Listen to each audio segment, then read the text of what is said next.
All right, everybody, welcome to Countless Vlogcast episode 33. I'm with my guest, author Ava Ward. How are you, Ava?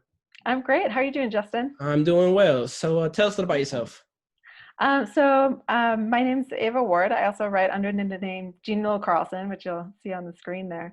I do paranormal romance and I also write epic fantasy, but I'm working really hard on a paranormal fantasy romance series right now, which is Okay, great. So how long pretty you been exciting. writing for? I've been writing since 2015, actually. Wow, recent. Yeah, pretty recent. I've always been a longtime reader, Mm. though. Read since I was a little kid, and really got into paranormal romance in my teens, and then just picked it up recently from a lot of crazy dreams I was having that I just Mm. had to get down.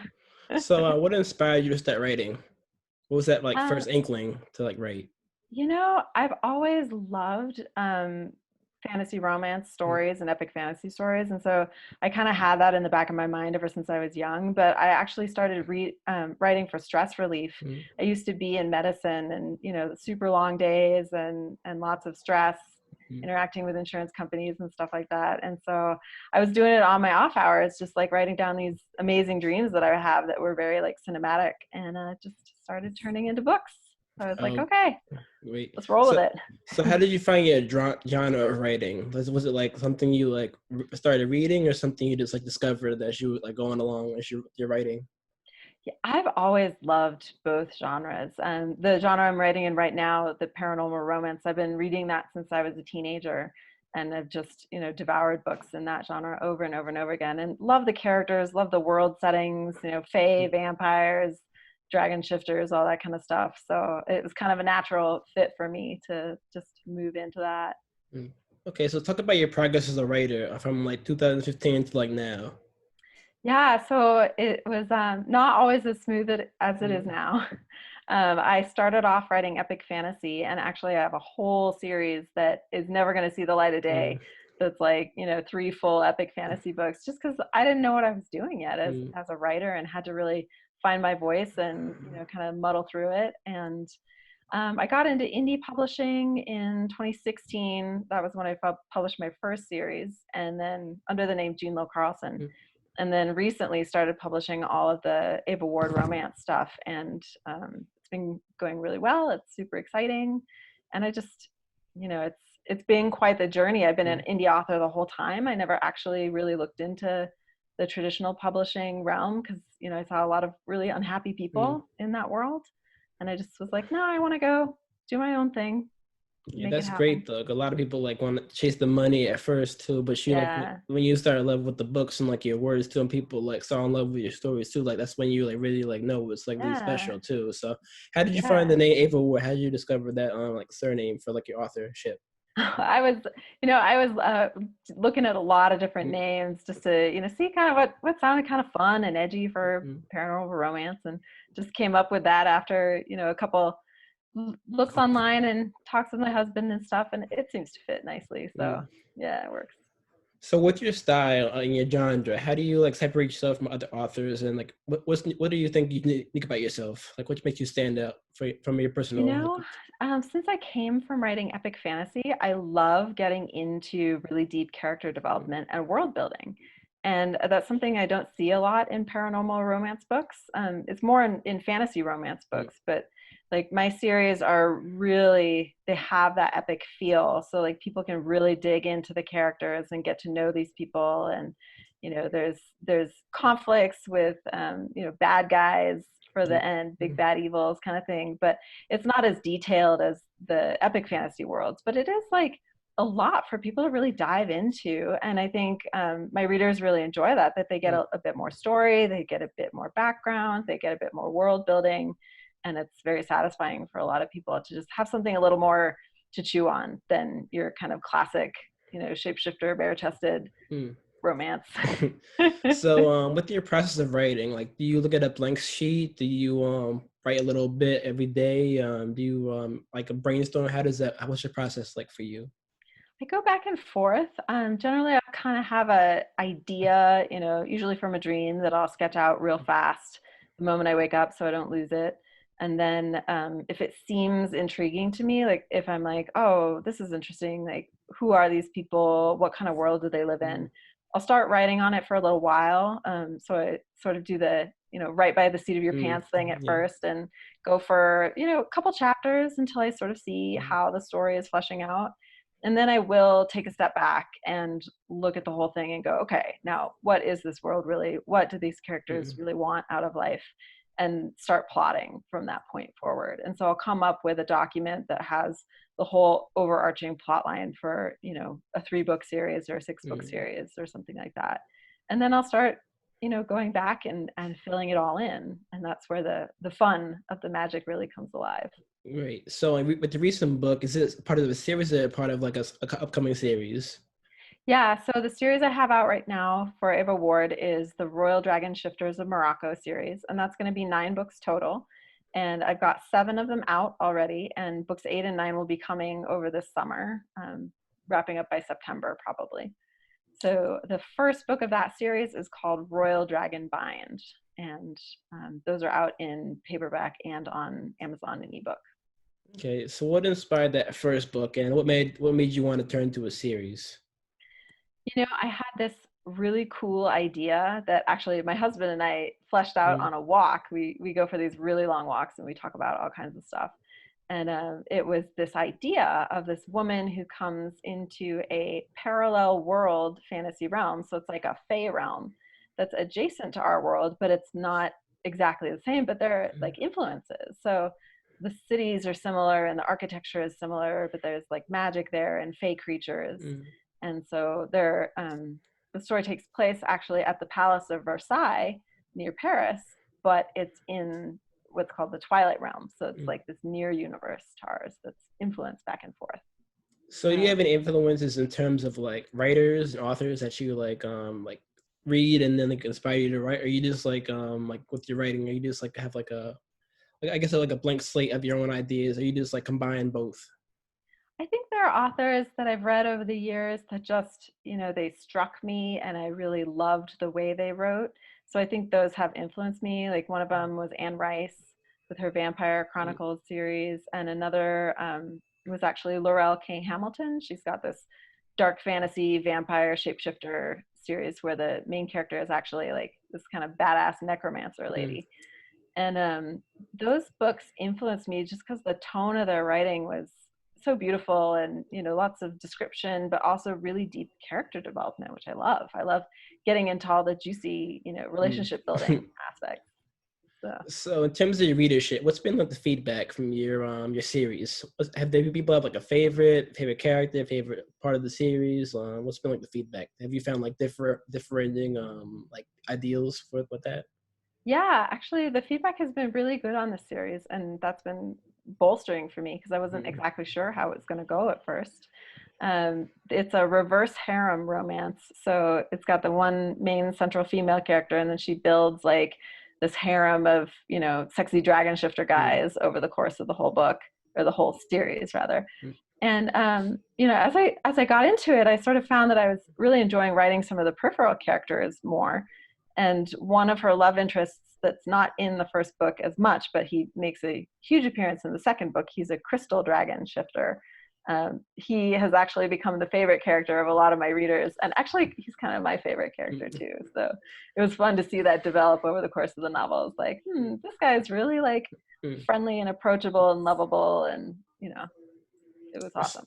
So like talk about the process of like the business side of it, like promoting and like and branding yourself too, because like you use a publisher or you self-publish your books?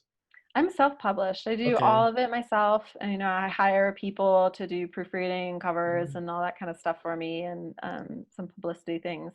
I do all the writing myself. I'm actually a stickler about the editing too, so I do most of the rounds of editing myself, like deep edits and stuff like that. Just the cleanups, I get some other people to come in and look at it. But I do have a beta team, beta readers that, if I have a new idea and I'm not really sure how it's going to be received yet, I'll run a number of chapters by those people and see what they think. So sorry. Go ahead. Go ahead. And I was gonna say, for like authors out there, or I'm gonna watch this after on YouTube and all that, and like Facebook. Do you have any like advice for them in terms of like editing? Cause you like since you like doing like all the like the grunt work. Do you have any advice for that too? Cause I know a lot of people like think like, oh, it's like the self-publishing too is like a lot of work too. Like, so if you give somebody like advice on that too, like with their experience. Yeah, I think there's a couple things I would say. The first one is just keep writing. Like, I didn't find my voice until I had already written a million words. Mm, And those books are never going to see the light of day mm, because they're just, they're so, it was such a strange way of writing at first. And until I really found my voice and really found the way that I edit my books so that they flow nicely and, all the plot points connect and people get a great story arc and that kind of thing. So just like keep going, like study your favorite authors and study authors in your genre. If you have some, if you're writing, thrillers or mysteries, for instance, and you have some really favorite thriller mystery authors, just read their books like over and over and over again and figure out how they're telling a story. And there's lots of great books out there on story arc and plotting, and I've looked at all of those things too to help tighten the stories up and make them more cohesive. But really, it's just the practice of digging into it over and over and over and not giving up. Because like the indie world is so huge. If you can like get yourself into the habit of writing regularly and looking back at your work and figuring out what's working and what's not, you can write a really good story, and there's a market for everything, mm. which is awesome these days. So that's been my next question too. Who is your audience? Like terms of demographic, like age wise, and like location and like readership. Like who was like your audience? Like from when you like, it's like when you start a story, do you like think of like audience you're like trying to target, or like has it changed over the years? I'm guessing. Yeah, it's definitely changed over the years. At first, when I was writing epic fantasy, I was targeting men and women both, and I had both men and women prominently figured in the epic fantasy books. But now with the paranormal romance, I'm mostly targeting an audience of maybe 20 to 40-year-olds, usually women, and women who want more out of a paranormal romance story. Like they want that character depth, they want really great interactions between different people, and they want more of a plot line and more world building aspects too. So I'd say that's my audience predominantly, is just people who are looking for like a little more depth in their romance novels. So based off like reviews and like feedback, does the reader get like what's the message you were trying to send, or is it like something else? Like you get, they have like I guess like find them like, because a lot of people I talk to, like they find like plot holes and like people's like authors' books. Do you like find that too? Like people adding the stories like, oh, why that doesn't make any sense? Do you find that like with the Yeah, reviewers and like feedback? totally. Yeah, there, things I work really hard to close all those plot holes in my books and, keep running documents of all the plot points and all that kind of stuff. But there's definitely times where people find little, those little gems that are in there that, got changed or didn't continue. But, the thing that I love to communicate in my books is hope. And that is a big theme in my epic fantasy and the fantasy romance. Because like, we've got a lot of crazy stuff happening out there in the world right now. And I think people need to have that, even if there's an intensity in a book, they need to have that feeling of like, it's going to be okay. And like the heart is going to triumph, love is going to triumph at the end. So the next question is with the quarantine and like all what's going on too, like how's it affect your creativity, and what are some of your present goals? So it could be a two-parter. Yeah, I had to take a step back for a couple of weeks when everything started back in March. I just couldn't, wrap my head around any work focused types of things because my heart was just feeling too much, everything that was happening around the world. So I took a step back, gave myself a break for a couple of weeks, and then eventually, the creativity kicked back in. I can't stop it forever, really. So it just flooded right back in, and actually I've been super productive since then. It's been nice staying at home, petting the kitty, like cooking and all that kind of stuff, and just knuckling down. Got a lot of new series in the works and wrapping up this other series pretty fast, which is great. So in terms of like being an author and a writer, what are some of the stuff you want to expand on and learn about too? Like it could be publishing or marketing, or what are some of the stuff you like to learn about in terms of that world? Yeah, I'm always learning more about marketing. That's an ongoing study for me. So, learning how to do ads well, Facebook ads, Amazon ads, that kind of thing, to just grow my platform and manage it better. There's always like writing to market, like how to write a book better so that it meets audience expectations, but it's still unique and still interesting for people to read. I'm constantly learning in those two areas. And I feel like every time I learn something new, it sort of levels up what I'm doing a little bit more and a little bit more. So, like, final couple questions. What is your next project you're working on in this time? You don't have to give I've too got, much away. You don't have to give too I know. much away, but I've got a really fun series that I'm actually just starting on right now. And it is being built off of a book that idea that I had many years ago. And I wrote a bunch of stuff for it at the time, but it didn't fit, like it didn't have a market yet. So I'm rewriting the whole thing, but keeping some of the ideas. And it's going to be a vampire fae romance set in Italy. So there's going to be lots of hot Italian sunshine, vampire fae, fun interactions. So sounds that's, fun. So everybody yeah, look out for pretty that, fun. guys. So I like to end this with like a positive message from you to the world out there. Anything like you'd like to share? Anything you'd like to promote to?